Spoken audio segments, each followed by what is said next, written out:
এবং thank you to our honorable prime minister and our national ICT advisor Sajib Wajid Joy, and of course আমাদের leadership from our honorable state minister ICT Mr. Zunaid Ahmed Polok, এবং ওনাদের এই steadfast leadership এটার জন্যই কিন্তু আমাদের ecosystem গত 5 বছরে আসলে অনেক proliferate করেছে, huge impact in our digital Bangladesh infrastructure and overall in Bangladesh.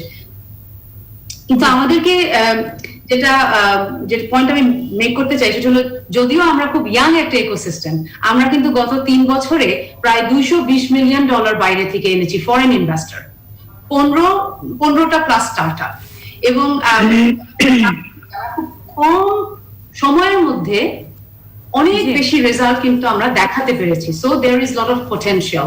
সেজন্য আমাদের পুরো ইকোসিস্টেম থেকে আমাদের যে গভর্নমেন্ট শুধু আমাদেরকে ফাইন্যান্সিং করবে না ইন দা বাজেট, কিন্তু মোর ইম্পর্টেন্টলি আমাদেরকে পলিসি সাপোর্ট দিবে, যেটা আমাদের জন্য স্টার্টআপসদের জন্য সুবিধা হবে। টিনা যাবেন, আপনি সঙ্গেই থাকুন, আমি বিস্তারিত আরো শুনবো আপনার থেকে। আমি তহিদা সুলতানা আপনার কাছে আসতে চাই। আপনি একজন বিশিষ্ট নারী উদ্যোক্তা আমরা জানি, এবং পরিচালক রিহাবে আছেন আপনি। আমি প্রথমে আপনার কাছে জানতে চাইবো, আপনি যে সেক্টরটা নিয়ে স্পেশালি কাজ করছেন এই প্যান্ডেমিক সিচুয়েশনে, এবং স্পেশালি যারা করোনা ভাইরাসের পরে লকডাউন হয়ে যাওয়ার পরে কিন্তু এই ইন্ডাস্ট্রিটা, রিয়েল এস্টেট সেক্টরটা অনেকটা ধসে পড়ার মতো অবস্থা হয়ে গিয়েছে বা স্থবির হয়ে গিয়েছে। তো এই সিচুয়েশনে আপনারা বাজেট থেকে কি পেলেন, প্রথমে যদি আমাদের একটু বলতেন, বা আপনার প্রত্যাশাটাও যদি একটু আমাদের। অসংখ্য ধন্যবাদ সঞ্জিতা, ধন্যবাদ আপনাকে। আমার পূর্বে যে দুজন বক্তা বলে গেলেন খুবই আশার বাণী, আইসিটি থেকে, ব্যাংকিং সেক্টর থেকে, ওনারা যে জিনিসগুলো বলে গেলেন, বরাবরই এর আগে, এই বাজেটের আগে গত 4 বছরের বাজেট যদি আমরা পর্যালোচনা করি, গত 5 বছর ধরে বরাবরই আমরা রিয়েল এস্টেট সেক্টর উপেক্ষিত হয়েছি। এবারে আসেন যদি বাজেটের জায়গাটায় আসি আমরা, হ্যাঁ এবার একটা ভালো প্রস্তাবনা এসেছে। এটাতে আবার নেগেটিভ পজিটিভ অনেক যুক্তি রয়ে গেছে, যে কালো টাকা সাদা, যেটা অপ্রদর্শিত টাকা, যেটা 5 বছরের জন্য ইনভেস্টমেন্ট হবে, যেখানটায় দুদক বা এনবিআর ওনারা প্রশ্ন করতে পারবে না। এটা একটা আমাদের প্রস্তাবনা এসেছে, এটা একটা পজিটিভ। হয়তো এটা যদি পাস হয় এই কমিটিতে, তাহলে দেখা যাবে যে এই বাজেটে যদি আমরা এটা পাই, তাহলে সেই ক্ষেত্রে আমাদের রিয়েল এস্টেটের জায়গাটা চাঙ্গা হবে। তো আমি মূলত আসি, আপনি যখন বললেন রিহ্যাবের কথা, বললেন নারী উদ্যোক্তার কথা, বললেন রিয়েল এস্টেটের কথা, আমি যেহেতু রিয়েল এস্টেট বিজনেস করি, আমি সেই জায়গাটাই বলি, আমরা অনেক বড় নিরাশ হয়েছি। একটু আগে বললো যে অনলাইনের ক্ষেত্রে, রাউটারের ক্ষেত্রে কিছু কিছু বাড়িয়েছে, আমাদের কিন্তু বালি আর মাটি ছাড়া আমাদের সবকিছুই কিন্তু আমদানি করতে হয় রিয়েল এস্টেট সেক্টরে। আমরা tiles, sanitary item, electric item, রডের ক্লিংকার, সিমেন্টের ক্লিংকার, রডের যা কিছু স্ক্রাপ, সব কিন্তু আমাদেরকে আমদানি করতে হয়। তো সেই ক্ষেত্রে এবারে বাজেটে যেভাবে আমাদের উপরে একটা চাপিয়ে দেওয়া হয়েছে, আমি মনে করছি এমনি তো রিয়েল এস্টেট সেক্টর ধসে, করোনার জন্য তো বেশি ধস, একেবারে শেষ।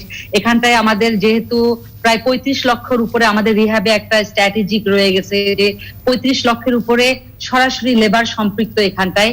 এছাড়াও 456টা লিঙ্কেজ, আমরা যেটাকে বলি যে লিঙ্কেজ বলতে বুঝাচ্ছি বিভিন্ন রকম আনুষঙ্গিক আরো জিনিসপত্র আমরা রিয়েল এস্টেটে ব্যবহার করি, আরো 456টা লিঙ্কেজ ইন্ডাস্ট্রি রয়ে গেছে। তো এখানটায় লক্ষ লক্ষ কোটি কোটি যেখানটায় লেবাররা সম্পৃক্ত, সেই জায়গাটা এসে এমনি কারো ক্রয়সীমার ঊর্ধ্বমুখী ছিল, ক্রয়সীমার বাইরেই ছিল অ্যাকচুয়ালি অ্যাপার্টমেন্ট। আমরা যারা অনেকে কিছু কিছু ডেভেলপাররা অনেক আন্দোলন করতেছিলাম যে লো কস্ট হাউজিং বলতেছিলাম, সেই জায়গাটা এসে এবারে বাজেটে যেভাবে বাড়িয়ে দেওয়া হলো, যে আমদানি করা হয়, যেটা আমি বললাম বালি আর মাটি ছাড়া সবকিছু আমাদের আমদানি করতে হয়। তো সেই ক্ষেত্রে আমাদের নিরাশ হওয়ার মতন ব্যাপার। বাট যদি অপ্রদর্শিত টাকা বা ব্ল্যাক মানি যেটাকে বলি, বা অপ্রদর্শিত টাকাটা যদি আমাদের এবারে পাস হয়ে যায়, আমরা একটা কিছুটা আশার দুয়ার দেখতেছি। কারণ কি, রিয়েল এস্টেট সেক্টরে 80% আভ্যন্তরীণ, যে আপনি যদি মনে করেন মানে শ্রমঘন সেক্টর যদি বলেন, এই রিয়েল এস্টেট সেক্টর হচ্ছে শ্রমঘন একটা সেক্টর। এই আপনি আজকে বুয়েট থেকে যে বেরোয় আসতে, কালকে ডিপ্লোমা ইঞ্জিনিয়ার যারা, আমি তো খালি 35 লক্ষ বললাম আপনাকে লেবারের কথা, এর বাইরে যে আমাদের যে কর্মসংস্থানের জায়গা, অফিস এক্সিকিউটিভ থেকে শুরু করে। সো এবারে বাজেটটা আমাদের জন্য অত আশানুরূপ বাজেট হয়নি। এই অপ্রদর্শিত মানি এটা যদি আসে, তাহলে আমাদের জন্য একটা অংশ পাওয়া হবে। জি। ধন্যবাদ সঞ্জিতা। জি, আমি আবার আসবো আপনার কাছে, আপনি সঙ্গেই থাকুন আমাদের। বিজন ইসলাম, আমি আপনার কাছে একটু আসতে চাই। আপনি একজন আমি উদ্যোক্তা বলবো আপনাকে, সফল উদ্যোক্তা বলবো আমি, এবং আপনি গবেষক বিজনেস এনভায়রনমেন্ট। আমি আপনার কাছে প্রথমেই জানতে চাই যে এই যে স্টার্টআপদের কথা আমরা বলছি, বা যারা বিজনেসটা মাত্র স্টার্ট করেছে, এখন তারা কিন্তু একটা মানে বাজে সিচুয়েশনের মধ্যে দিয়ে যাচ্ছে, আমরা সবাই জানি। একটা মানে খারাপ একটা এনভায়রনমেন্টের মধ্য দিয়ে আমরা পার করছি। তো আপনার কাছে আমি জানতে চাইবো যে এইবারের বাজেট থেকে আসলে স্টার্টআপ, যেটা আমি টিনা জাবিন ওনার কাছে জানতে চাচ্ছিলাম, যে এবারে বাজেটে আমরা আসলে স্টার্টআপদের জন্য স্পেশাল কি পেলাম, এবং এই স্টার্টআপদের যারা এখন লড়াই করে যাচ্ছে তাদের টিকে থাকার জন্য কি করা দরকার, আপনি যদি আমাদের একটু বলতেন। ধন্যবাদ সঞ্জিতা আপা। সফল উদ্যোক্তা কিনা জানি না, বাট উদ্যোক্তা এই বিষয়ে কোনো সন্দেহ নেই আর কি। প্রশ্নটা স্পেশালি আমরা অনেক ক্ষেত্রে যেটা হয়, আমরা যখন ইকোনমিটা ওভারঅল দেখি, অনেক ক্ষেত্রে দেখা যায় যে এসএমই বা ক্ষুদ্র উদ্যোক্তা এবং স্টার্টআপরা অনেক ক্ষেত্রেই সবসময় সব ডিসকাশনে থাকে না আর কি। আমি যদি ছোট করে একটু তাও বলি যে স্টার্টআপটা কিন্তু বাংলাদেশের জন্য ইজ কোয়াইট ইম্পর্টেন্ট। লাস্ট 7-8 বছরে তারা কিন্তু কম করে হলো 1.5 মিলিয়ন প্লাস এমপ্লয়মেন্ট জেনারেট করেছে। তারা টিনাপা যেটা বললো, অনেক ধরনের ইম্পর্টেন্ট এফডিআই দেশে এনেছে, এবং তারা কিন্তু অনেক ক্ষেত্রেই হচ্ছে ইকোনমিকে ইনোভেশনের দিকে নিয়ে গেছে। এবং আমি সবসময় যেটা মনে করি যে লাস্ট ডিকেড বাংলাদেশকে যেখানে নিয়েছে, নেক্সট ডিকেডে কিন্তু বাংলাদেশকে যদি পরের স্তরে যেতে হয়, আমাদের এই ইনোভেশনটা অন্য দিক থেকে আসতে হবে। এখানে আপনি যদি বলেন বিকাশের কথাই যদি বলেন, অথবা পাঠাও, সহজ, চালডাল, অনেক দিকেই কিন্তু অনেক ধরনের ইনোভেশন স্টার্টআপদের ক্ষেত্রে এসেছে। সো আমরা একটা জরিপ করে দেখেছি এপ্রিল-মে মাসের দিকে স্টার্টআপদেরকে, যে যারা শুরু করছে তারা কোভিড এর কারণে, এই প্যান্ডেমিকের কারণে কিরকম এফেক্টেড হয়েছে। এখানে দেখেছি প্রায় 60% স্টার্টআপই বলছে তারা যদি 3 থেকে 4 মাসের মধ্যে কোনো বড় ধরনের পরিবর্তন না আসে, তারা কিন্তু তাদের যে ক্যাশ রিজার্ভ এটাকে এক্সস্ট করে ফেলবে। 50% প্লাস বলছে তাদের at least 50% in drop in revenue হয়েছে আর কি। সেটার সাথে যদি বাজেটের দিকে আসি, আই থিঙ্ক সবচেয়ে বড় যেটা অনেক ক্ষেত্রে স্টার্টআপের জন্য যেটা একটু প্রবলেম হয়ে যায়, এটা ডেফিনেশন এখনো পুরোপুরি ক্লিয়ার না। আমরা যদি দেখি যে বাজেটের আগে আমাদের স্টিমুলাস প্যাকেজ ছিল, এবং এখানে কিন্তু সিএমএসএ সেক্টরের জন্য একটা বড় একটা প্রণোদনা ছিল, যেটা ব্যাংকের থ্রুতে ওয়ার্কিং ক্যাপিটাল হোক, পরে রিফাইন্যান্সিং স্কিম হোক, এটার জন্য তারা সাপোর্ট পেত। কিন্তু স্টার্টআপ কিন্তু এফেক্টিভলি, যেটা আমাদের ইন্ডাস্ট্রিয়াল পলিসি আছে, ওখানে কিন্তু প্রপারলি ওইভাবে ডিফাইন করা হয়নি, বা একটা স্টার্টআপ পলিসি নেই, যেটাও টিনাপা বলছিল। ওই জন্য কিন্তু তাদের যদি ফর্মাল ফাইন্যান্সিং চ্যানেলে আনতে হয়, ইভেন গিভেন দ্য বাজেট, যেখানে স্টিমুলাস প্যাকেজের প্রণোদনার একটা অংশ আছে, কিন্তু তারপরেও কিন্তু এটা একটু ডিফিকাল্ট, বিকজ ব্যাংকদের সাথে অনেক ক্ষেত্রে স্টার্টআপদের যে ওয়ার্কিং ক্যাপিটাল রিলেশনশিপ এটা থাকে না। এবং স্টার্টআপদের যেটা মূলত দরকার হয় পেশেন্ট ক্যাপিটাল বা রিস্ক ক্যাপিটাল, যেটা মূল অল্টারনেটিভ ইনভেস্টমেন্ট সাইড থেকে আসে, যেটা এসএসসির আন্ডারে যে ভেঞ্চার ক্যাপিটাল ফার্ম গুলো আসবে, বা গভর্নমেন্ট সাইড স্টার্টআপ বাংলাদেশের মতো যে উইন্ডো গুলো আছে, ওগুলা কিন্তু আমি বলবো যে ডিরেক্টলি কিন্তু বাজেটে ওইভাবে উল্লেখিত নেই। সো আমার মনে হয় যে এটাকে যদি অ্যাকচুয়ালি আমরা চিন্তা করি যে 1.5 মিলিয়ন অলরেডি এমপ্লয়েড, কান্ট্রি ইনোভেশনের জন্য এটা খুবই ইম্পর্টেন্ট হয়ে যাবে ফিউচারে।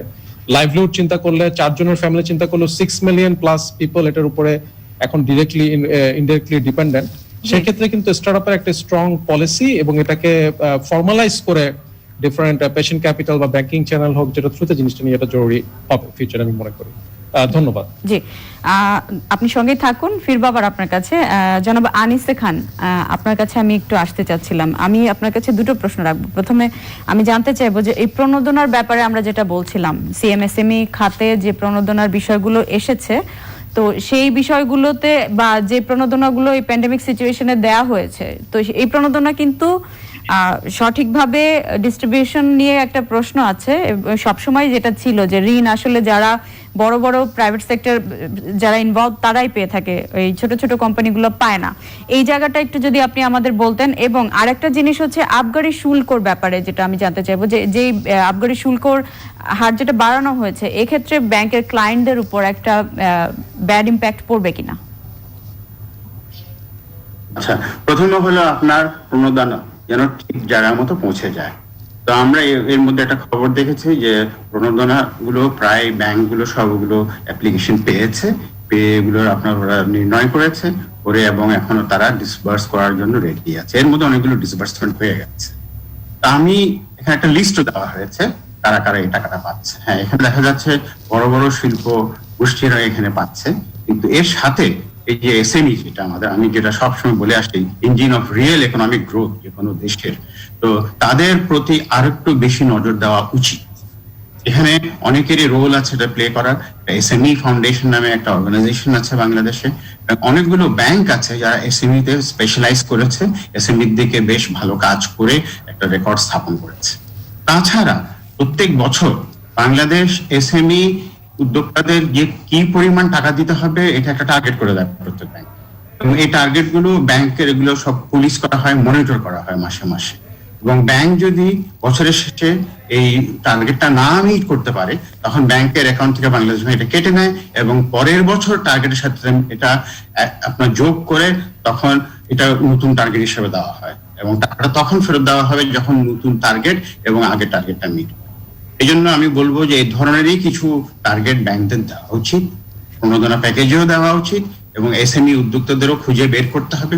একটা আপনার সুবিধা হয় ব্যাংকদের, সেটা হচ্ছে যে এসএমই উদ্যোক্তাদের খুঁজে বের, কারণ কাস্টমার থাকলে তাদের তো একটা বড় অফিস, বড় একটা অনেক কিছু একটা নেটওয়ার্ক থাকে, তো তাদের সঙ্গে ইন্টারঅ্যাক্ট করার সুবিধা এবং প্যাকেজ হিসেবে করা যায়। কিন্তু ক্ষুদ্র ক্ষুদ্র আপনার এসএমই উদ্যোক্তা বাংলাদেশের সব জায়গায় ছড়িয়ে ছিটিয়ে আছে, কিন্তু ব্যাংকের নেটওয়ার্ক অত বিস্তৃত না যে ব্যাংক এগুলো নিয়ে কাজ করতে পারে।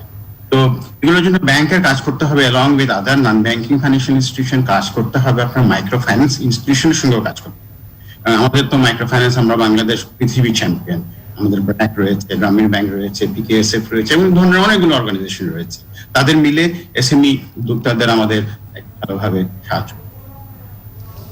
জি, এটা ছিল আপনার প্রথম প্রশ্ন, এবং সেকেন্ড প্রশ্নটা ছিল আপনার, যদি আবার একটু বলুন। আবগারি শুল্ক যেটা হার বাড়ানোর প্রস্তাব করা হয়েছে সেই বিষয়ে যদি একটু বলতেন। জি, এটা মনে করেছে এখন তো আবগারি শুল্ক, এখন এই যে শুল্কটা ব্যাংকের অ্যাকাউন্টের একটা সার্টেন অ্যামাউন্টের উপরে বাড়ানো হয়েছে, এটা ডেফিনেটলি যারা ডিপোজিট করে ব্যাংকের মধ্যে টাকা পয়সা তাদের জন্য একটা সুখবর নয়। কিন্তু এখন যারা ব্যাংকে আপনার যারা ডিপোজিটার আছে তারা এখন যাবে কোথায়, কোথায় তারা টাকাটা জমা রাখবে? আগে সঞ্চয়পত্রতে অনেক টাকা পয়সা জমা করা যেত, এটা একটা সিলিং করে দেওয়া হয়েছে এবং এটা ইলেকট্রনিক করে দেওয়া হয়েছে। এখন বেনামে, ওই নামে, সেই নামে এখন সঞ্চয়পত্রতে আপনার টাকা লগ্নি করা যাচ্ছে না। তো ঘুরে ফিরে আপনাকে ব্যাংকে আসতে হবে বা স্ট্রং ব্যাংকিং ফাইন্যান্সিয়াল ইনস্টিটিউশনে থাকতে হবে। লোকে বলে এই আবগারি শুল্ক বাড়লে মানুষে ওই এমএলএম যেসবগুলো আছে মাল্টি লেভেল মার্কেটিং কোম্পানিসে চলে যাবে বা কোঅপারেটিভ ব্যাংকে চলে যাবে। এটা তো লোকদের বোঝা উচিত যে এগুলোর ট্র্যাক রেকর্ড খারাপ, এদের কোনো সেরকম কোনো ভালো আপনার অস্তিত্ব নেই, এবং তারা যদি ওখানে টাকা রাখে বেশি ইন্টারেস্টের জন্য, তাহলে তাদের তো সেটা যদি না পায় তাদের সেটা ভোগ করতে হবে এই শাস্তিটা। কিন্তু বুঝে শুনে এগুলো করা উচিত। সব জায়গায় যদি টাকাও রাখা হয়, আমার মনে হয় ছোট অ্যামাউন্টের টাকা রাখা উচিত, ঘুরে ফিরে ব্যাংকে রাখতে হবে। এবং এটার জন্য এই যে শুল্কটা বাড়লো, ডেফিনেটলি এটা ভালো না, ব্যাংকের অ্যাকাউন্ট থেকে টাকা কমে যাবে, কিন্তু কাস্টমারদের আর কোনো উপায় থাকবে না, টাকাটা ব্যাংকেই রাখতে হবে। বালিশের তলায় তো রাখা সম্ভব না, ঘরে সিন্ধুক করে টাকা রাখা সম্ভব। সঞ্জিতা জি, আপনি থাকুন আমাদের সাথে, আমি আবার ফিরবো আপনার কাছে। টিনা যাবেন, আমি আপনার কাছে আসছি। আমরা যেটা দেখছি যে আইসিটি মন্ত্রণালয় কিন্তু অলরেডি উদ্যোক্তাদের নিয়ে কাজ করছে, এবং বাংলাদেশ ডিজিটাল প্ল্যাটফর্ম ইউজ করে আমরা সবাই এখন ঘরে বসেই কাজ করছি। আপনি যেটা বলছিলেন, এখানে আমি আবার একটু আপনার কাছ থেকে, আপনি অলরেডি উল্লেখ করেছেন, তারপর আমি আবার আপনার কাছ থেকে একটু বিস্তারিত জানতে চাই যে এই যে এবারে দাম বাড়ার তালিকায় আমরা দেখছি ইন্টারনেটের খরচ বৃদ্ধি পাবে, অনলাইনে কেনাকাটার খরচ বৃদ্ধি পাবে, তারপর মোবাইল ফোনে কথা বলার যে খরচ সেটাও বৃদ্ধি পাবে। তো এইগুলো এই প্যান্ডেমিক সিচুয়েশনে এগুলোর একটা নেগেটিভ ইম্প্যাক্ট কিন্তু অবশ্যই পড়বে, এবং আমরা যেহেতু ঘরবন্দি এখন ঘরে বসে কাজ করার চেষ্টা করছি, তো সেক্ষেত্রে যদি বাজেটে এগুলো কনসিডার করা না হয় একটা বাজে একটা প্রভাব পড়বে। তো এই বিষয়ে আপনাদের কি পদক্ষেপ নেওয়া হচ্ছে? এবং আমার মনে হয় জোরালো পদক্ষেপ না হলে আমরা যারা আছি তারা সাফার করব। আপনি যদি একটু বলতেন আমাদের। নিশ্চয়ই। পদক্ষেপ যেটা মানে আমরা তো অবশ্যই চেষ্টা করছি যে সবচেয়ে ইম্পর্টেন্ট হলো ইন্টারনেট কস্টটাকে কমানো, বিশেষত স্টার্টআপস যারা আছে, specially ecommerce, ride sharing, digital streaming, health tech, ed tech, logistics, এই সমস্ত স্টার্টআপদের, কারণ ওরা ক্রিটিক্যাল এবং এসেনশিয়াল সার্ভিসেস ডেলিভারি করছে। মিডস্ট অফ কোভিড এবং আমাদের একটা মানে একটা এটার অ্যানেকডোট বাইর হওয়া না জি। পর্যন্ত এটা চলবে। সো সেই জন্য definitely আমাদের internet cost needs to be curbed for startups. So আমাদের মাননীয় প্রতিমন্ত্রী জুনায়েদ আহমেদ পলক উনি বেশ কয়েকবারই এটা বাজেট মানে এটা বাজেট বার হওয়ার পরে বেশ কয়েকবারই উনি বলেছেন যে this is one of the steps that he will take এবং রিকোয়েস্ট করবে যে এই কস্টটা কমে যায়। জি। তো এছাড়াও আরেকটা জিনিস আমাদের দেখতে হবে যে শুধু এই cost this is just one is to, কিন্তু আসলে কিন্তু আমাদের আরেকটু ফার্দার দেখতে হবে। ফার্দারটা হলো যে আমাদের দেশে বাংলাদেশে যে এঞ্জেল ইনভেস্টর যে একটা ইকোসিস্টেম তৈরি করতে হবে, এঞ্জেল ইনভেস্টরদের জন্য একটা ফ্রেন্ডলিয়ার ইনভেস্টমেন্ট ক্লাইমেট তৈরি করতে হবে। এবং সেটা কিরকম, যেটা ইন্ডিয়াতে করেছে। ইন্ডিয়াতে যেমন আপনি যদি একজন এঞ্জেল ইনভেস্টর হন বা আপনি you want to invest in a startup, হয়তো আপনি আপনার রিয়েল এস্টেট বিক্রি করলেন বা ক্যাশ স্টক বিক্রি করলেন, যেটাই করেন সেইটা যদি আপনি রিইনভেস্ট করেন ইন আ স্টার্টআপ, দেন ওই যে ক্যাপিটাল গেইন ট্যাক্সটা সেটা দিতে হয় না। এর ফলে অনেক ইনভেস্টরসরাই they are very incentivized to invest in startup. So এই ধরনের কিছু ইনভেস্টর ফ্রেন্ডলি incentives দিতে হবে, so that is not just এই বছরের জন্য, but looking forward next 5 years 10 years আমাদের 2041 প্ল্যান আছে, 2030 প্ল্যান আছে। সো সেই জিনিসটাও কিন্তু আমি মনে করি যে দেখা দরকার। আর স্টার্টআপস এর জন্য অবশ্যই ট্যাক্স হলিডে থাকতে হবে, because startups are these are they are working with the সবচেয়ে কম ক্যাপিটাল নিয়ে, কিন্তু ওদের কিন্তু potential is way more. Startups এর একটাই ব্যাপার হলো যে আপনি খুব disproportionate percentage of return if you invest in good startups. সুতরাং আপনি যদি $10 million বা 10,000 টাকা ইনভেস্ট করেন, if it's a unicorn it can give you like thousands x return. সুতরাং আমার মতে এটা শুধুমাত্র কোভিড না, এই আজকের বাজেট না, এটা আসলে 5 years 10 years perspective plan হওয়া দরকার। জি টিনা জাবিন, আমি আপনার সাথে আরো আলোচনা করব উদ্যোক্তাদের সুবিধা অসুবিধা নিয়ে। আমি তৌহিদা সুলতানা, আমি আপনার কাছে একটু আসতে চাই। আপনি একজন বিশিষ্ট নারী উদ্যোক্তা, আমি এর আগেও উল্লেখ করেছি। আমি আপনার কাছে জানতে চাই, এবারে বাজেট নারী উদ্যোক্তাদের জন্য আপনি কি প্রত্যাশা করেছিলেন, বা নারী বান্ধব বাজেট কি হলো এবার? আপনি কি প্রত্যাশা করেছিলেন আর কি পেলেন? ধন্যবাদ। আসলে নারী জেন্ডার জায়গাটা আমি আসতে চাচ্ছি না। অবশ্যই নারী উদ্যোক্তা হিসাবে আমি রিয়েল এস্টেটে আছি, আমি টেলিকম সেক্টরে রয়ে গেছি, আমি ব্যাংকিং সেক্টরে রয়ে গেছি অ্যাজ এ নারী উদ্যোক্তা হিসাবে। অ্যাকচুয়ালি বাজেটে একটু আগে আপনাকে যেটা বলছিলাম যে আমার সবচেয়ে প্রাণের জায়গা, আমার ইনকাম সোর্স, আমার প্রায় 450-500 লোক যেখানটা ইনভলভ, সেটা হচ্ছে রিয়েল এস্টেট সেক্টর। ওই জায়গাটায় যদি as a women entrepreneur real estate সেক্টরে দেখবেন যে খুব কমই মহিলারা নারী উদ্যোক্তা পাবেন যারা সরাসরি সম্পৃক্ত রিয়েল এস্টেটে। হয়তোবা হাজবেন্ড, হয়তোবা বাবা, পৈতৃক সম্পত্তি, পৈতৃক কোনো বিজনেস রয়ে গেছে, এভাবেই কিন্তু রিয়েল এস্টেটে হাতে গোনা 2-1 জন আমরা যারা সরাসরি এরকম একটা চ্যালেঞ্জিং এরকম একটা রিয়েল এস্টেট সেক্টরে সম্পৃক্ত। তো ওই জায়গাটায় এসে অবশ্যই আমরা যেটা আশা করেছিলাম, যেমন মনে করেন আমাদের বাংলাদেশে পৃথিবীর সবচেয়ে সর্বোচ্চ আমরা ট্যাক্স দিই হলো যখন রেজিস্ট্রেশন কস্ট আমাদের 17% প্রায়। আমাদের হাইট একটা থাকে যেটা হিডেন কস্ট বলে, এটা সহ 17% পড়ে যায়। এটা নিয়ে আমরা অনেকদিন ধরে আন্দোলন করতেছি যে যখনই রেজিস্ট্রেশন হচ্ছে না, দেখবেন যে আজ থেকে 6-7-8 বছর আগে, ইভেন কি 10 বছর আগে বড় বড় ডেভেলপাররা হ্যান্ডওভার করছে কিন্তু রেজিস্ট্রি করতে পারতেছে না। আপনি 50 থেকে 60 লাখ টাকার একটা ফ্ল্যাট কিনলে আপনার রেজিস্ট্রেশন খরচ পড়ে যায় 5 থেকে 6 লাখ 7 লক্ষ টাকা। তো আমি বলতেছি 50-60 লাখ টাকা, 1 কোটি টাকার উপরে গেলে 12 থেকে 14 লক্ষ টাকা পড়ে যায়। তো এই কারণে যখনই রেজিস্ট্রেশন করতেছে না, তখনই কিন্তু সরকার রাজস্ব হারাচ্ছে। তো আমরা খুবই আশাবাদী ছিলাম যে এবারে বাজেটে হয়তো বা রেজিস্ট্রেশনের একটা ইম্প্যাক্ট আমরা শুনছি, এখনো আমাদের কাছে কোনো চিঠি আসেনি। আমরা আইন মন্ত্রণালয়ে গত 3 বছর ধরে একটা চিঠি পড়ে আছে, আমরা এনবিআর থেকে এটা অ্যাপ্রুভ করিয়েছি। আমরা আমাদের রেজিস্ট্রেশন খরচ কমানো নিয়ে অনেক দিন ধরে আমরা রিহ্যাব আন্দোলন করছি, আমাদের প্রেসিডেন্ট, আমরা যারা ডিরেক্টর রয়ে গেছি, কিন্তু এখনো এটার কোনো আমরা ফলাফল পাই না। আইন মন্ত্রণালয়ে পড়েই আছে এটা নিয়ে কোনো রকমের কোনো মানে আমরা দেখতেছি না যে সামনে আগানোর কোনো প্রস্তুতি। তো অ্যাজ এ নারী উদ্যোক্তা হিসাবে, আমি যখন নারী উদ্যোক্তা, আমি অ্যাজ এ ডেভেলপার, আমি টেলিকম সেক্টরে আছি, আমি ব্যাংকিং সেক্টর, তা আমার সব সেক্টর গুলোতে আসলে আমি কি পেলাম? আমার কিন্তু মূলত মেইন সেক্টরটা হচ্ছে হলো রিয়েল এস্টেট। তো রিয়েল এস্টেটে আমি দেখতেছি যে আসলে আমি ব্যাংকের সাথে সম্পৃক্ত থাকলেও আমি দেখতেছি যে আসলে কি আদৌ কি ব্যাংক কি লোন কি দিতে পারতেছে।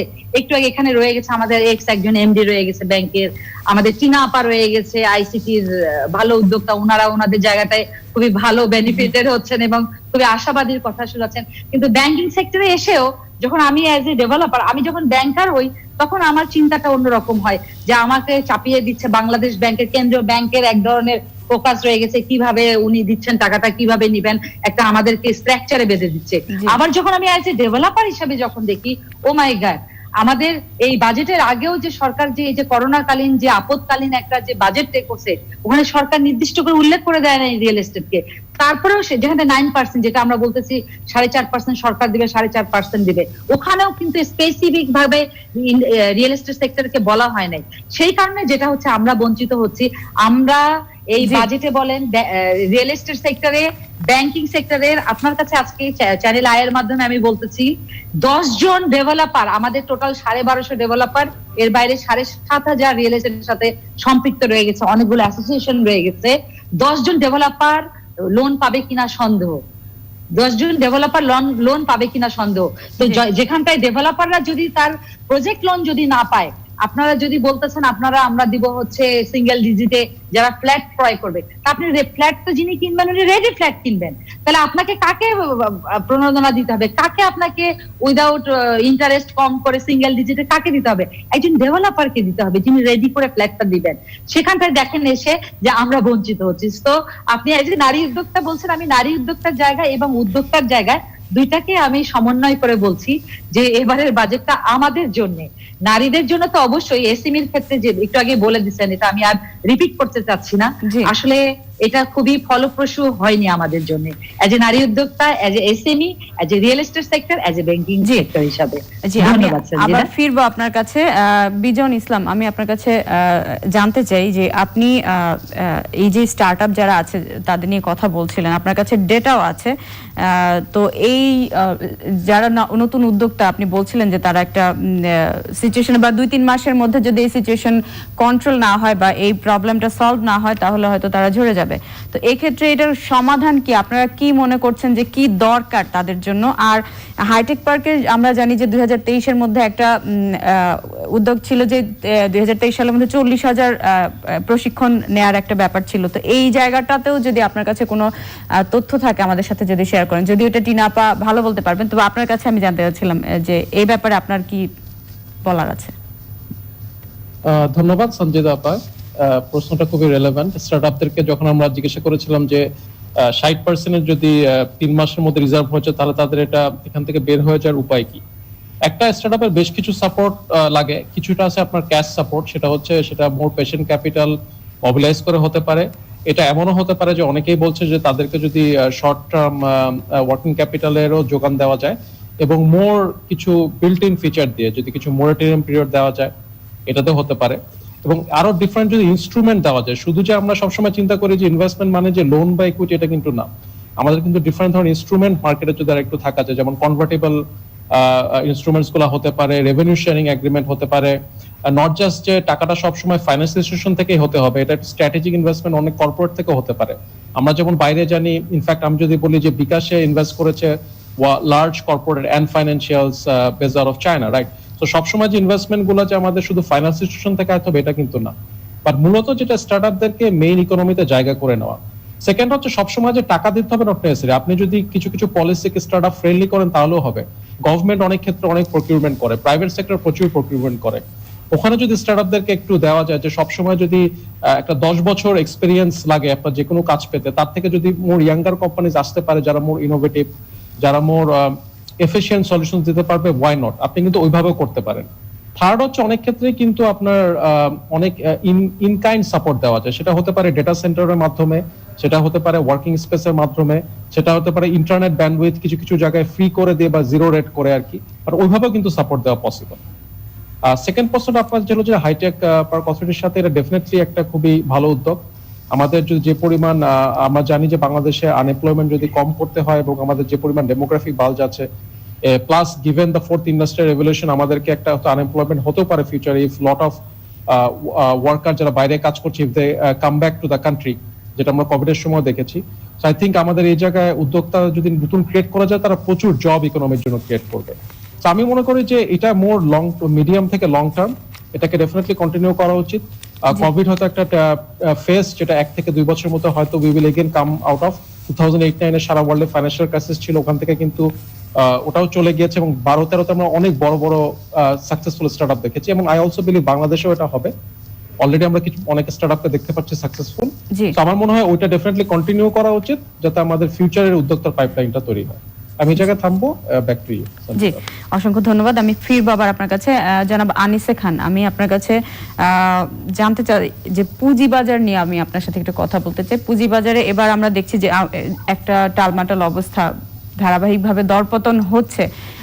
নতুন চেয়ারম্যান আসলেন ডক্টর শিবলি রুবায়তুল ইসলাম, আমরা পেলাম, আমরা সবাই অনেক আশা নিয়ে আছি যে হয়তো চেঞ্জ হবে কিছু। তো এখানে বাজেটে আমরা দেখছি যে তালিকাভুক্ত এবং অতালিকাভুক্ত কোম্পানির কর ব্যবধান 10 থেকে 7.5 যেটা কমানো হয়েছে। তো এই ক্ষেত্রে তো কোম্পানিগুলো আরো আমার মনে হয় যে পুঁজিবাজারে লিস্টেড হওয়ার ক্ষেত্রে এটা একটা বিরূপ প্রভাব পড়ার সম্ভাবনা রয়েছে। আপনি যদি আপনার অভিজ্ঞতা থেকে আমাদের সাথে একটু বলতেন।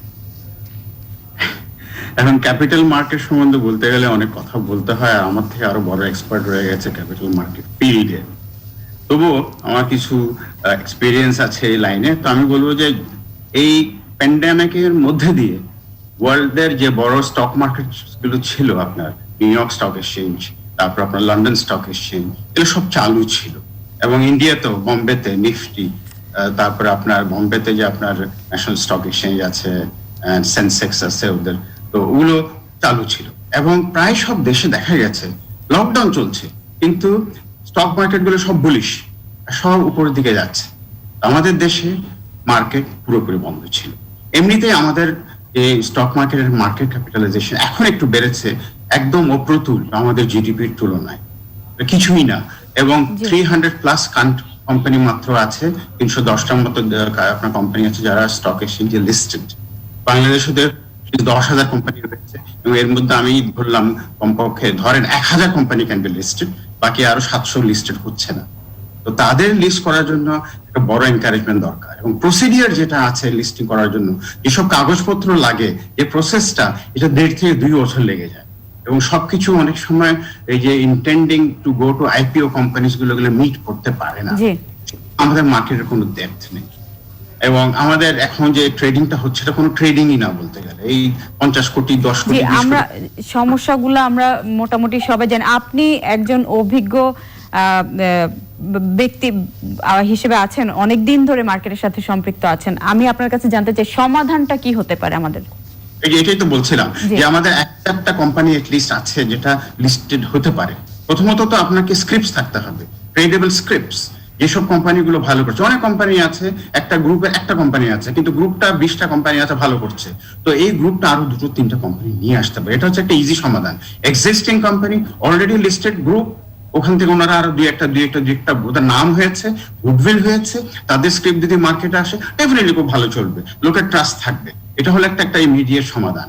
আরেকটা হলো যে আপনার অলরেডি তো অনেকগুলো মার্চেন্ট ব্যাংক বাংলাদেশে আছে, অনেকগুলো সিকিউরিটিজ ট্রেডিং হাউস অনেক আছে, তারা এখন সাফার করছে, কোনো ট্রেডিং নেই, তাদের অফিস রয়েছে, অফিস ভাড়া রয়েছে, ফিস রয়েছে, বেতন রয়েছে, তারা খুব কষ্টের মধ্যে আছে। এখন পুরোপুরি যদি মার্কেটটা না চলে এবং ট্রেডিংটা যদি না হয়, সেটা মানুষের অসুবিধা, কোম্পানিগুলোর অসুবিধা। এখানে আমার খুব আশার আলো যে প্রফেসর শিবলি রুবায়াত একজন খুব এক্সপার্ট প্রফেসর, মডার্ন লুকিং ওনার অ্যাটিটিউড, ওনার সঙ্গে জয়েন করেছেন পুরো একটা নতুন team. Bangladesh association of public listed কোম্পানির সঙ্গে বসুক। আমি ওখানে গত 2 বছর ভাইস প্রেসিডেন্ট ছিলাম আগেও, ওখানেও স্বনামধন্য ব্যক্তিত্বরা এখন আর রয়েছেন যারা এটা নিয়ে কাজ করতে পারে, তাদের সঙ্গে বসুক। ঢাকা মার্চেন্ট ব্যাংক অ্যাসোসিয়েশনের সঙ্গে বসুক এবং ক্যাপিটাল মার্কেটের সঙ্গে যারা আছে তাদের সঙ্গে বসে চিন্তা ভাবনা করুক সামনের দিকে কি করে যাওয়া যায়। সবচেয়ে বড় হচ্ছে আশার আলো, fresh breath of fresh air in the new commission that we can trust and hope, এবং বসে ওখান থেকে সমাধানগুলো আসতে হবে, কিন্তু সময় লাগবে। আমরা প্যান্ডামিকের মধ্যে আছি, খুব সহজে কেউ এখন নতুন আইপিওতে আসতে চাইবে না। সঞ্জিতা জি, অসংখ্য ধন্যবাদ। সময় পেলে ফিরবো আমি আপনার কাছে। টিনা জাবিন, আমি আপনার কাছে জানতে চাচ্ছি যে এই যে স্টার্টআপদের কথা আমরা বারবার বলছিলাম বা উদ্যোক্তাদের কথা বলছিলাম, এখানে আমরা দেখেছি যে এখানে যারা ইনভেস্ট করবে বা বাইরে থেকে হোক, দেশের বাইরে থেকে হোক বা এখানে হোক, আপনার দেশের বাইরে অনেক অভিজ্ঞতা রয়েছে আমরা জানি। আপনি যদি আপনার অভিজ্ঞতা থেকে বলতেন যে আমাদের দেশে কিন্তু এক্সিট পয়েন্টটা সেভাবে ক্লিয়ার না, তো এই জায়গাটাতে আমরা কি কাজ করতে পারি ইনভেস্টরদের এক্সিট? Thank you Sanjida. একটা কথা আমাদের আনিস ভাই বললেন যে অনেক কোম্পানিজ আছে কিন্তু মানে মার্কেটে ট্রেডিং খুব কম হচ্ছে compare to the number of companies out there. তো একটা খুব রোবাস্ট স্টার্টআপ কি বলে এটাকে, আইপিও মার্কেট যেটা আমরা ইউএসএ তে দেখি, সেরকম একটা মার্কেট ক্রিয়েট করার জন্য কিন্তু একটা সেপারেট হয়তো বা ডেস্ক লাগবে, লাইক আ এক্সচেঞ্জ, যেখানে আমরা এই মার্কেট এই স্টার্টআপ গুলোকে we can take them for IPO.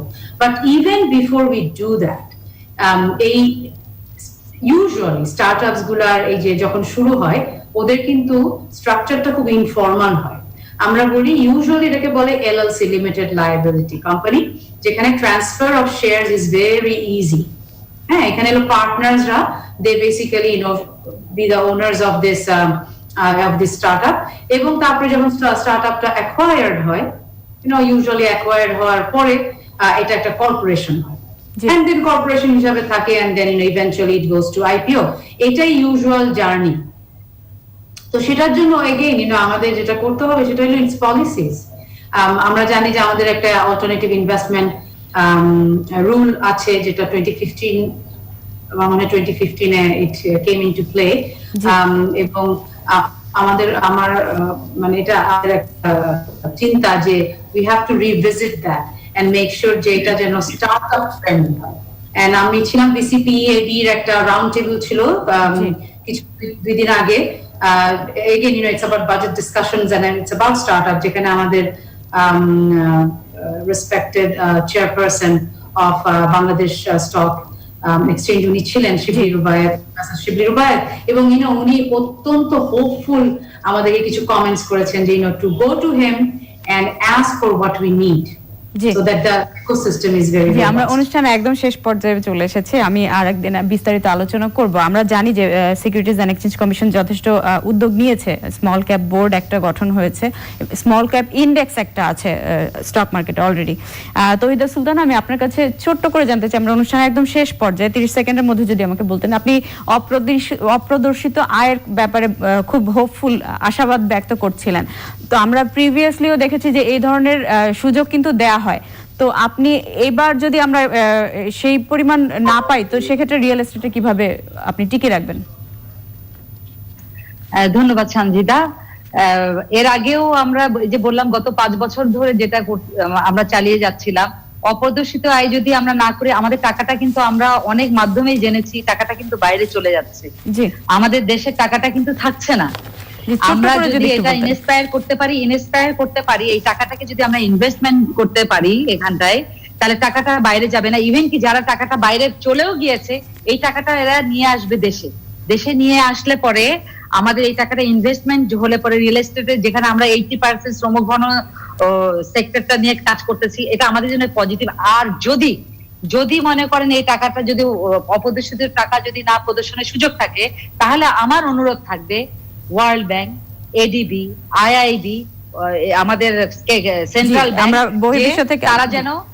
তারা যেন আমাদের ব্যাংকগুলোকে আমাদের প্রজেক্ট ডেভেলপমেন্ট সহযোগিতা প্রদান করে। আমরা আপনার সাথে আশাবাদী যে আমরা এই ধরনের সহযোগিতা পাবো। আমি বিজন ইসলাম আপনার কাছে একদম ছোট করে জানতে চাই যে আপনি যে কথাগুলো বলছিলেন, আপনার শেষ কোনো প্রত্যাশা আছে কি বাজেট থেকে যে এই উদ্যোক্তাদের জন্য? একদম আমার ছোট মনে হয় করে। শেষ যেটা হচ্ছে যে স্টার্টআপ পলিসি একটা ফ্রেন্ডলি পলিসি করা, জি। ডিফারেন্ট ধরনের ফাইন্যান্সিয়াল ইনস্ট্রুমেন্টস মার্কেটে আনা, যাতে শুধু ফাইন্যান্স ইনস্টিটিউশন না, বাট যারা কর্পোরেটস আছে তারাও যাতে স্টার্টআপে ইনভেস্টমেন্ট করে, অ্যাঞ্জেল ইনভেস্টর ইনভেস্ট করে, মোর ক্যাপিটাল যাতে স্টার্টআপ সেক্টরে মোবিলাইজ হয়, সেক্ষেত্রে আমরা সফলতা দেখতে পাবো। জি ধন্যবাদ। জি, অসংখ্য ধন্যবাদ। সুপ্রিয় দর্শক, আমরা এতক্ষণ আমাদের যে যারা সংযুক্ত ছিলেন তাদের থেকে অত্যন্ত গুরুত্বপূর্ণ কিছু মতামত পেলাম। আমরা আশা করব বাজেটে এই মতামতগুলোর প্রতিফলন আমরা পাবো। এবং আপনাদের অসংখ্য ধন্যবাদ আমাদের সাথে সংযুক্ত হওয়ার জন্য, জনাব আনিসা খান, টিনা জাবিন, তৌহিদা সুলতানা এবং বিজন ইসলাম। সুপ্রিয় দর্শক, আজকের মতো এখানেই শেষ করছি গার্ডিয়ান লাইভ বাজেট বিশ্লেষণ। আগামী অনুষ্ঠান দেখার আমন্ত্রণ জানিয়ে সে পর্যন্ত সবাই ভালো থাকুন, সুস্থ থাকুন এবং চোখ রাখুন চ্যানেলের পর্দায়। ধন্যবাদ।